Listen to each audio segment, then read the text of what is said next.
Assalamualaikum warahmatullahi wabarakatuh. Bismillahirrahmanirrahim. Alhamdulillahirabbil alamin wa bihi nasta'inu ala umurid dunya waddin. Wassalatu wassalamu ala asrofil anbiya'i wal mursalin sayyidina wa nabiyina wa maulana Muhammadin Allahumma shalli wa ala alihi wa sahbihi ajma'in, amma ba'du. Yang saya muliakan, saya hormati para bapak, para hadirin, para sepuh, bin sepuh, haji sepuh, dan seluruh kesepuhan, khususnya ketua DKM dan staf-stafnya, para hadirin semuanya. Alhamdulillah, tiada kata yang patut kita ucapkan melainkan puja puji syukur kehadirat Allah Subhanahu wa taala atas karunia-Nya, atas nikmat-nikmat-Nya yang telah dilimpahkan kepada kita, terutama dan yang paling utama nikmat iman, amin, nikmat Islam, amin, panjang umur, amin, sehat walafiat, amin, seger waras, amin ya rabbal alamin. Bagi yang seger dan bagi yang waras sehingga kita dapat menghadiri spektakuler yaitu pengajian minggu pagi. Para bapak, para hadirin, langsung saja tanpa basa-basi juga tanpa neko-neko kita lanjutkan taklim kita, yang mana menurut schedule kita sampai bab ucapan-ucapan yang bisa mengeluarkan kita dari agama Islam atau istilahnya itu murtad. Di antaranya qala al-musannifu rahimahumullah nafa'ana bihi wa bi ulumi fid dharain, amin. Ka'ayyakula, seperti ucapan begini Pak, lau akhadani Allahu bitarkis sholat ma'a ma'ana fihi minal maradi dolamani. Artinya sudah menjadi kebiasaan dan menjadi suatu adat yang salah kaprah. Nek loro ora sembayang, giliran sakit ora ada yang sholat. Itu biasa Pak. Padahal itu salah kaprah. Justru dalam sakit itu semestinya kudu sholat. Kenapa? Karena loro kembangnya pati. Karena sakit itu bunga dari kematian.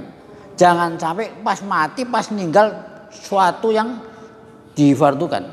Nah, sebetulnya Allah Ta'ala sudah memberikan fasilitas sebisa-bisanya. Kan ya begitu.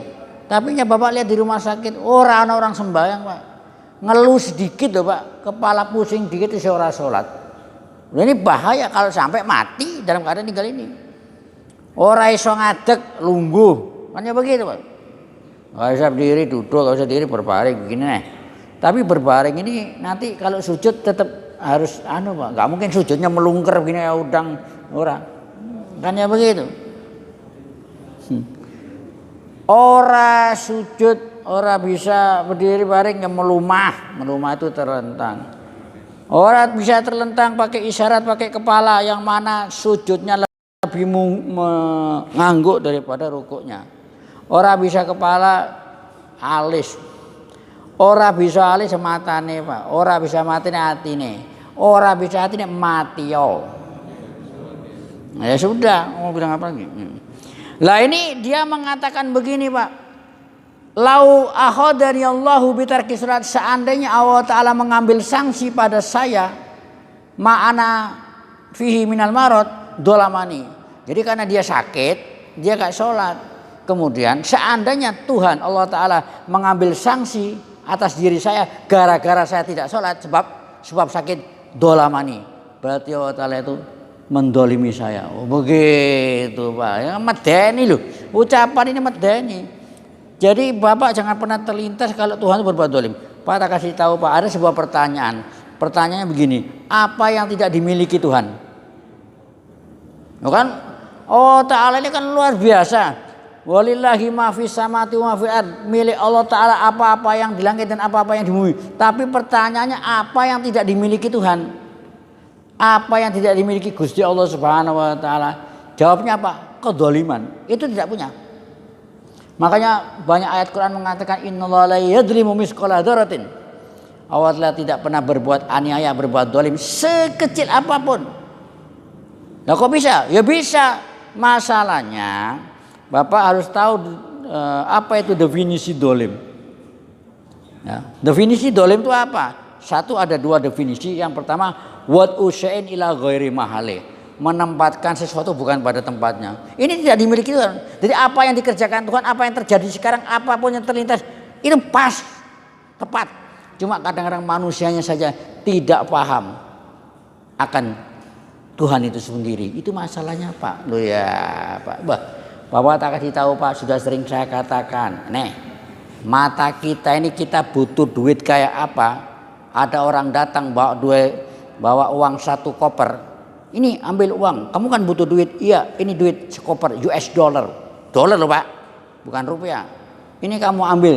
Tapi matamu saya congkel satu, sudah disiapin linggisnya. Atau matanya mau dilas. Kita merelakan nggak? Ora Pak, mikir-mikir. Ora ono regane. Tidak ada harganya ini. Walaupun duitnya sekoper. Mikir-mikir. Alat congkel sudah disediakan. Seperti gini-gini nih. Mau kita? Ora mikir-mikir. Saking besarnya. Lah cuma kadang-kadang kita tidak pernah mensyukuri nikmat itu.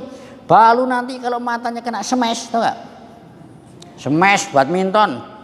Ada kejadian orang sini Pak, kena smash atau kecolok linggis umpamanya, nah, kan ditambel nih, matanya kan ditutupi kapas. Sebulan 2 bulan kapasnya dibuka, kan mulai kedap-kedip gini Pak, kayak lampu diskotik. Pernah ke diskotik gak Bapak? Kan lampunya kedap-kedip. Ya, yang belum pernah silakan sebelum mati biar tahu diskotik. Lah, nanti temannya tanya, lo kenapa? Gimana kondisi mata kamu sekarang? Alhamdulillah, mendingan. Saya mau tanya, sebelum kejadian kena smash dan kecolok linggis, pernah nggak bilang alhamdulillah? Ora pernah. Jadi kecolok linggis itu hikmahnya luar biasa Pak. Dan kena smash hikmahnya kenapa? Melahirkan suatu rasa syukur yang berupa ucapan alhamdulillah. Lah, alhamdulillah ini regane larang, harganya mahal ahmu. Kenapa? Afdalu. Kalau afdalu dzikri la ilaha illallah, tapi afdalu doa alhamdulillah loh Pak. Itu ceritanya begitu. Nah, jadi Tuhan enggak pernah zalim. Meletakkan sesuatu bukan pada tempatnya, atau tasarruf fi hakil ghair, menguasai hak orang lain. Itu tidak dimiliki Tuhan. Kenapa? Karena semua alam semesta itu milik Tuhan. Jadi terserah mau ngapain aja Pak. Yang penting satu Pak, nanti Bapak pulang buka terjemahan yang bisa, kan bahasa Arab ini terjemahnya. La yus'alu amma yaf'alu wa hum yus'alu. Jadi ini Pak, Allah Ta'ala itu tidak ditanyai apa yang dia kerjakan, karena semua miliknya. Walillahi ma fis samawati wal ardh. La yus'alu amma yaf'al.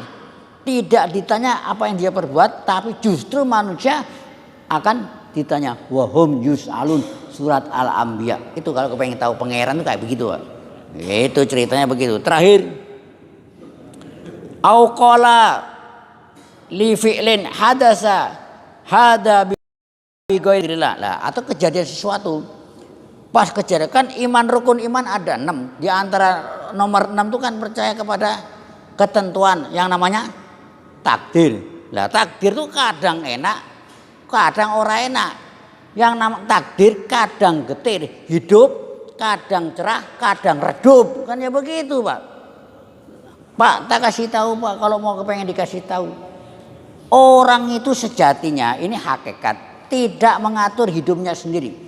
Seandainya orang itu mengatur hidupnya sendiri, menentukan hidupnya sendiri, tidak ada yang namanya kegagalan, tidak ada yang namanya kesialan, tidak ada namanya sumpek, tidak namanya apes, tidak ada. Karena semua orang kepengen sukses, kepengen bahagia, kepengen berhasil. Tapi nyatanya ada orang sumpek, ada galau, ada kesialan, ada kegagalan, ada apes. Kan betul? Apa ada orang yang kepengen hidupnya kere? Ora ada. Tapi apa daya? Apa nih?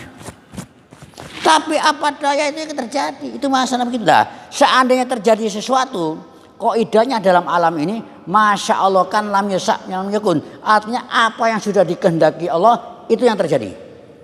Yang nggak dikehendaki tidak akan terjadi. Itu aja Pak. Jadi hidup ini tenang, ora kemerungsung, tahu nggak? Hidup ini ora kemerungsung. Masya Allah kan lam yasa lam yakun. Nah, seandainya sudah terjadi, sudah terjadi, terus orang itu mengatakan begini, ini bukan takdir. Nah ini hati-hati Pak ucapan, ini bukan takdir, ini salahmu sendiri bukan takdir umpamanya. Ngomong kayak begitu nggak boleh Pak. Dia mengingkari, katakan apabila terjadi sesuatu dia mengatakan hada bi ghairi takdirillah, ini bukan ketentuan Tuhan. Nah ini ngomong nggak perlu, nggak boleh, karena menolak kejadian. Contohnya begini aja biar gampang dah. Orang pergi dari rumah, wah tahu-tahu jebret tabrakan di jalanan. Pertanyaannya, seandainya dia tahu mau tabrakan dan mati, kira-kira pergi gak? Ora pergi. Lah setelah tabrakan kejadian, tidak boleh mengatakan wah seandainya gak pergi, ora tabrakan. Tidak bisa itu diedit lagi Pak kejadiannya. Oh sekarang tabrakan, coba diulangi lagi, gak pergi, bisa gak? Ora bisa. Nah maka kalau sudah terjadi seperti itu, orang katakanlah kata Nabi SAW, jangan pernah Anda mengatakan seandainya, apabila, jikalau dan umpamanya tidak pergi. Gak boleh mengatakan begitu. Seandainya tidak pergi, apabila, jikalau, seumpamanya. Lah orang bisa diedit. Ini terjadi. Apa yang terjadi itu sudah kehendak Gusti Allah Subhanahu wa taala. Kalau Bapak mengingkari, Bapak menolak, maka akan terjadi 3 perkara. 1, kitabnya saya tutup dulu. Akan terjadi 3 perkara. Apa? Menolak fakta. Lalu faktanya sudah tabrakan kok disuruh bilang nggak tabrakan. Faktanya sudah sakit kok dibilang suruh nggak sakit. Faktanya sudah jatuh kok dibilang kok maunya tidak jatuh. Faktanya menolak fakta. 2, mengkritik Tuhan. Atau mengkritik Tuhan Pak. Mengkritik Tuhan itu artinya seakan-akan ya Allah seandainya nggak tabrakan itu akan lebih bagus. Tidak bisa ngomong otomatis, nyatanya sudah tabrakan. Kedua, mentiadakan hikmah. Seperti tadi mata kecolok itu hikmahnya apa? Menumbuhkan rasa syukur. Jadi barang siapa yang menolak kejadian terjadi, itu akan terjadi 1, menolak fakta, mengkritik Tuhan, dan yang terakhir adalah mentiadakan fakta. Jadi apapun yang terjadi itu ada hikmahnya. Cuma manusianya kadang-kadang ora paham. Itu masalah di situ Pak. Jadi kalau ini paham, hidup tuh enjoy. Ya apa? Begitu Bapak keluar dari masjid, kepleset, jedret, kepalanya kebentuk undak-undakan Pak. Undak-undakan itu loh. Bukan dari marmer, dari marmer bukan? Bukan dari apa itu Pak? Kenapa kok bisa jatuh? Jawabannya 1, wes wayahe.